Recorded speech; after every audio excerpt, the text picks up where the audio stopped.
great win tonight. I was with y'all back in Nashville and also Memphis the NCAA tournament last year. Coach, I asked you last year about your toughness of your team, and you got a lot of your core guys back this year. Talk about that tenacity and that win tonight. Well, I think the belief is a direct reflection of the parents of our players.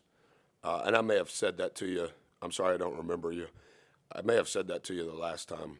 I think it would be foolish of me to take any credit for any of this. Nearly every single possible thing analytically had to go right for us to even have a chance. Coach is a Final Four coach. He's done an incredible job everywhere he's been, including here. I love their team. They have 2 losses at the buzzer, and now they have 3. It just speaks to their talent. It speaks to their staff. But I think our guys play with great belief in one another. And in 2025, sometimes that at least gives you a chance when things never go your way. I don't know that we ever led in the game. And so you see it often in sports these days where, hey, we'll just try it again the next time. And for whatever reason, other than how our young men were raised, I think they just kind of hang around and see if we can try real hard and see if it can turn into something positive. As you held them without a field goal in the last 350-something, Yes, sir. You were down 8. Was there something that you guys were able to do defensively to kind of hurry them up, get them late in shot clocks and things Well, like we didn't that? have a choice. I don't exactly know. We refer to them as turkeys, 3 stops in a row. A lot of coaches, Coach Beard probably has some term too, but I know we finished with 2 consecutive turkeys. That obviously helps. But to your point, they weren't just straight up, we'll get back in half court and guard you.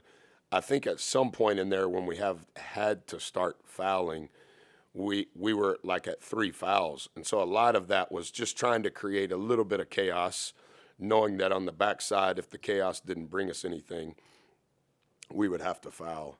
And so, as I mentioned to him, so many things had to go right because we're trying to overcome math that's really hard. 20 turnovers is really hard math. If the opponent shoots more balls at home and you have 20 turnovers, it's probably not going to bode well. But I thought that last stretch, the things that Coach Johnson was doing and the execution of our guys subbing in and out for a variety of reasons, I did think some of the chaos was beneficial to us. Off that missed free throw, was that what you wanted? Were you hoping to kind of get in transition and get a look there?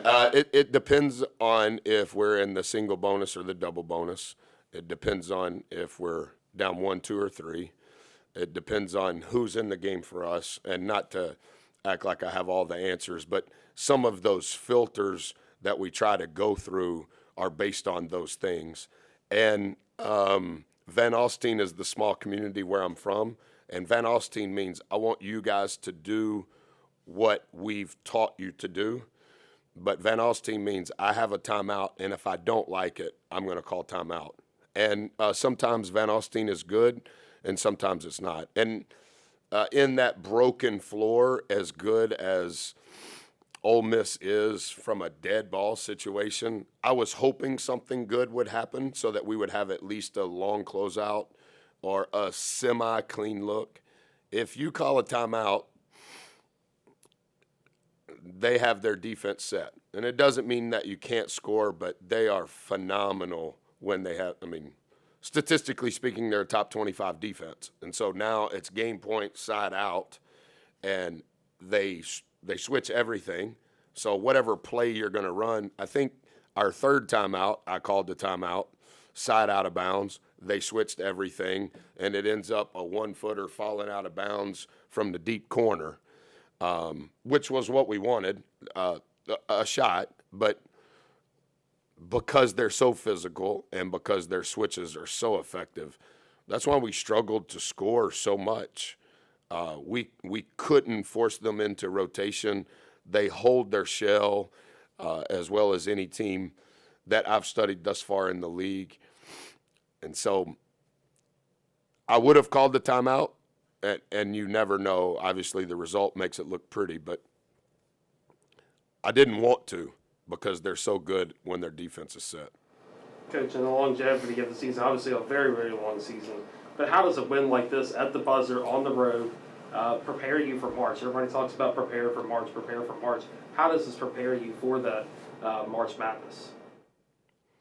I think that's the appropriate question. I think without sounding condescending, we went through like 4 different stops to get here, and we're playing the late game on Wednesday night, and we're very thankful because it was a quad 1A game. They're ranked ahead of us in all of the analytics that matter. And now we'll get home at 3 o'clock in the morning, and we play the first game on the road in another important game on Saturday. And so we all want to have success in March, but it just seems like an eternity away relative to what's required to go through this. The league, the success of the league in non-conference, and even like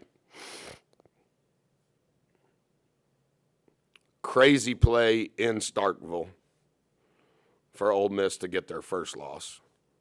Crazy play tonight, in essence, for them to get their second loss. Crazy-er, in my opinion, their loss against Purdue. But, like, that's the margin that all of us are jousting with. And to talk about March, it just seems, without sounding condescending, it just seems like literally an eternity away. Thank you, guys.